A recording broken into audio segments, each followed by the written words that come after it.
They're my girls. They can sing. Like, love them. They're I great, wish I knew how amazing to voices. sing. I can't sing. I wish I could, but You ain't never tried. You ain't never. I did try me when I'm in the shower and stuff. Mm-hmm. Is that you singing on that Doogie record? Fooling around. No. Fooling around? That's his cousin. Oh, okay. Because when I heard it, I was like, I ain't look at the description, but I knew you was on the record, and I heard it. I was like, wait, is that her singing? I cannot remember her name. What is his cousin's name? Well, shout out to her, because yeah, she sings on that very record, great. Lex.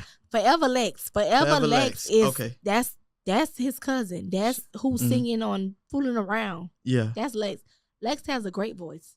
Yeah, shout out to Lex. Yeah, that's not me. That's Lex for sure. So when I heard it, because I was like, damn, this record is so fire. Because this is around the time when I'm digging through Doogie archive and listening to his music and stuff. And I got put on to him through D-Web. Shout out to D-Web. That's another artist I had on here. I love D-Web. Yeah, that's my dog. We go back from like middle school days. Oh. We go way, way back. But he put me on to Doogie. And when I heard the song, and I'm like, oh, you got a song with Tierra Chaniska? I've been knowing you. I've been knowing you since, I want to say like 2019, around that time. This was a shout out to y'all if y'all went to Cafe Iguanas and y'all was in a karaoke I Tuesday. Did spoken word. Yeah. I did spoken word. So the funny part about Doogie is I didn't know that I knew Doogie. So when I first had to do a feature with Doogie, Doogie around the time before I was, like I said, I was a poet. So I had a poetry slam, which is my second poetry slam. And the DJ bailed out on me. And so somebody recommended a DJ. And at that time, they recommended Doogie. And Doogie DJ'd for my poetry slam that year. And I didn't know that it was Doogie. I had no idea, like, nothing about nothing. I just know that somebody showed up for me. Yeah. And that's what it was or whatever. And so when it came down to for me doing, like, features or whatever, and Doogie asked me for a feature,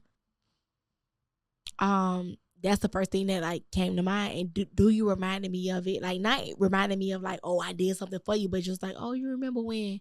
Yeah. Da, da, da, da. And so his feature price wasn't like how everybody else was at the peak of me coming out. My feature prices was crazy. And so when I met Doogie, and then Doogie was asking for a feature, it just was like, okay, you know what? You did something for me that was just like so, that meant something so much to me. And then because of how Doogie went about the situation, Doogie didn't negotiate with my price. He didn't like say, oh, I didn't know you charged it. Doogie said like, oh, I'm going to just come back when I got it. And when Doogie came back with it plus more. And Doogie was like, okay, this what we finna do. Yeah. And then we shot the video. And I always tell people like, Doogie is one of my favorite artists. And Doogie is also one of my favorite people to ever work with. Like I will work with Doogie. I'll work with Doogie for $0 because that's how Doogie treated me when Doogie like it came around. Like Doogie treated me with such respect and such like, you know, it was so many like morals and like values and like it was nothing. It was no politics and like Doogie was just like, I just want to make a song. I just want the song to be good. Yeah, I don't care what I gotta do to do it. Like let's just do it. And so like for that, I feel like I'm forever indebted to Doogie because Doogie is a great person. Great. Yeah, I met a lot of messed up people in this industry, but Doogie's he's not one.